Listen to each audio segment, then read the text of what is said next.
Aplikace MOPSP umožňuje navrhnout a kontrolovat návrhy projektů i pro díly půdních bloků, jejichž hranice ještě nejsou a prozatím nemohou být vytvořeny v LPIS. Typicky se jedná o situaci, kdy ještě nepracujete v systému pásového střídání plodin, nacházíte se uprostřed hospodářského roku, vedete si evidenci přípravků na ochranu rostlin v LPIS a nemůžete měnit hranice dílů půdních bloků. Přestože ještě nemusí existovat účinné díly půdních bloků, jaké budou v budoucnosti ve vašich projektech pro ekoplatbu na podporu pásového střídání plodin, potřebujete už nyní znát obvody nových dílů půdních bloků, nový směr obdělávání a zákres plodin. Potřebujete si ověřit, že váš projekt bude splňovat parametry ekoplatby na podporu pásového střídání plodin a připravit podklady pro zakládání ozimů případně meziplodin a veškerých polních operací souvisejících s přechodem na hospodaření v systému pásového střídání plodin.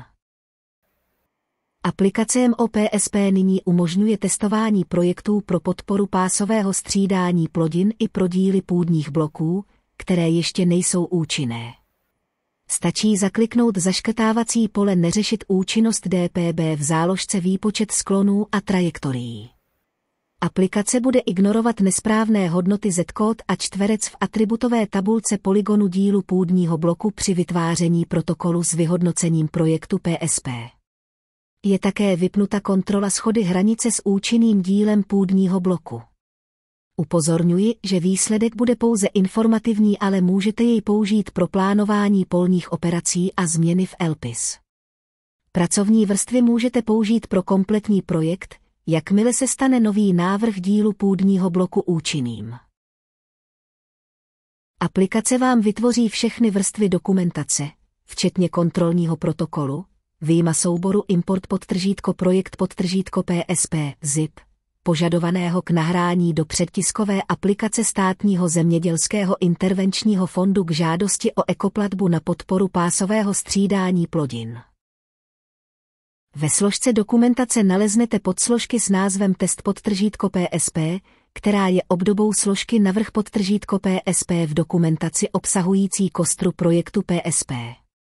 Použijete ji také k vytvoření dokumentace a kontrolního listu ve složce test_projekt_PSP. Tato složka je analogií ke složce projekt_PSP, kde najdete protokol s hodnocenými parametry projektu.